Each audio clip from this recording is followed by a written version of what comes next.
সকাল সুদীপা। তোমরা সবাই কেমন আছো? আশা করি তোমরা সবাই খুব ভালো আছো আর আমরাও খুব ভালো আছি। তো চলো আজকে সারাদিন কি করছি না করছি সবটাই তোমাদের সাথে শেয়ার করব। তো ব্লগটা স্কিপ না করে ফুল ওয়াচ করো আর সাথে থাকো। তো গাইস, সিম্বু এখন সকাল সকাল যাচ্ছে ওর পাপার সাথে মাঠে দৌড়াতে।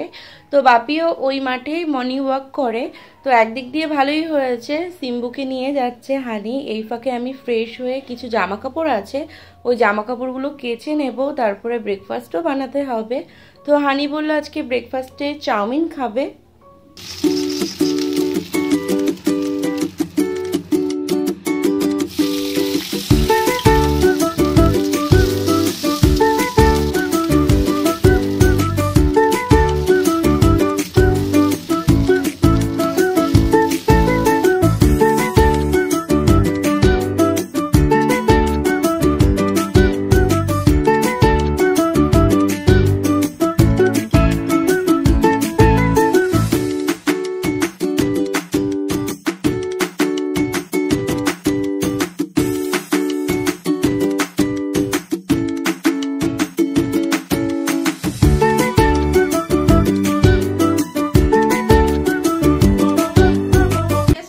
কাজ টাজ করে সিম্বুকে স্নান করালাম আর এখন ওই যে সিম্বু ফোন দেখছে।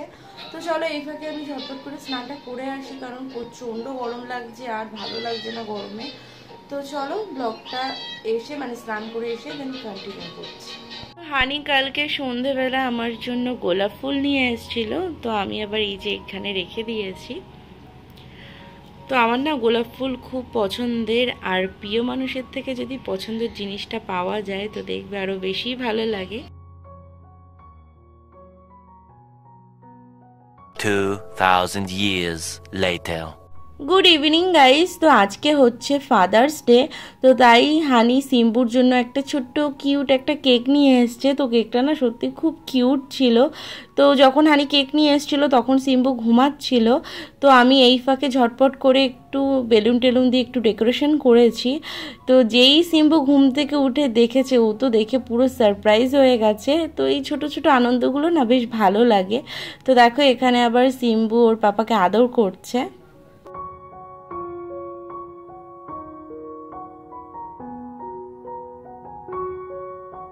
তো গাইজ এখন প্রায় ওই 9:15 মতো বাজে। তো এখন আমরা যাচ্ছি বাইরে ডিনার করতে। আর দেখো প্রত্যেক দিন সিম্বু ওর পাপার সাথে সামনে বসে, কিন্তু আজকে ওর বায়না ও আমার সাথে পিছনে বসবে। তো কি হয়েছে বলো তো, আমি যেহেতু আজকে ওয়ান পিস পরেছি, তো আমি দুপাশে পা দিয়ে বসতে পারবো না। আর দুপাশে পা দিয়ে বসলে না মানে সিম্বুকে মানে ভালো করে নিয়ে বসা যায়। তো আমি যেহেতু এক সাইড করে বসবো, তো আমি ঠিকঠাক মতো ব্যালেন্স রাখতে পারবো না, আবার সিম্বু বসবে। কিন্তু কিছু করার নেই, ওর যখন বায়না হয়েছে ওকে নিয়ে মাঝখানেই বসেছি।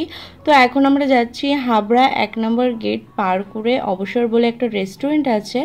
তো হানির একটা ফ্রেন্ড বলেছে ওই রেস্টুরেন্টের বিরিয়ানি দারুণ বানায়। তো রেস্টুরেন্টে এসে আমি অর্ডার দিয়েছিলাম মাটন বিরিয়ানি, আর হানি অর্ডার দিয়েছিল চিকেন চাপ আর ফ্রাইড রাইস। আর এখানে দেখো সিম্বুকে আলাদা একটা প্লেটে আমি বিরিয়ানি দিয়েছিলাম, কিন্তু ও খাচ্ছিল কম ছড়াচ্ছিল বেশি। তো তাই ওকে ফোন দিয়ে বসিয়ে রেখেছিলাম। আর সত্যি কথা বলতে এই রেস্টুরেন্টের অ্যাম্বিয়েন্সটা আমার খুব একটা ভালো না লাগলেও বিরিয়ানিটা কিন্তু আমার দারুণ লেগেছে। আর হানিও বলছিল হানিরও খাবার দাবার খুবই ভালো লেগেছে।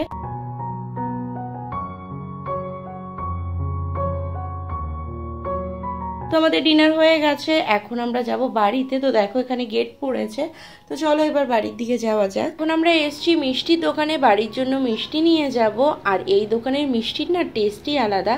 তো আমি এখন খুব একটা মিষ্টি খাই না, যখনই খাই তখনই এই দোকান থেকে, না হলে আমাদের কল্যাণগড় বাজারে একটা মিষ্টির দোকান আছে, ওই দোকানের মিষ্টিও খুব ভালো বানায়। তো হানি যখনই বাড়ি আসে তখনই এই দোকান থেকে মিষ্টি আর ঘি নিয়ে যায়। তো যেমন মিষ্টি বানায় তেমন ঘি, কারণ এই দোকানের ঘিয়ের স্মেলটা মানে এত সুন্দর কি বলবো। তো দেখো যাওয়ার সময় সিম্বুর কি বায়না, ও আমার সাথে পিছনে বসে যাবে। তো এখন দেখো আসার সময় দিব্যি ওর পাপার সাথে সামনে বসে আসলো। মানে যখন যেরকম ওর বায়না সেরকমই করতে হবে। তুমি এখন গুনুগুনু করবে কার কাছে? পাপার কাছে নাকি মাম্মামের কাছে? পাপার কাছে। ঠিক আছে করো।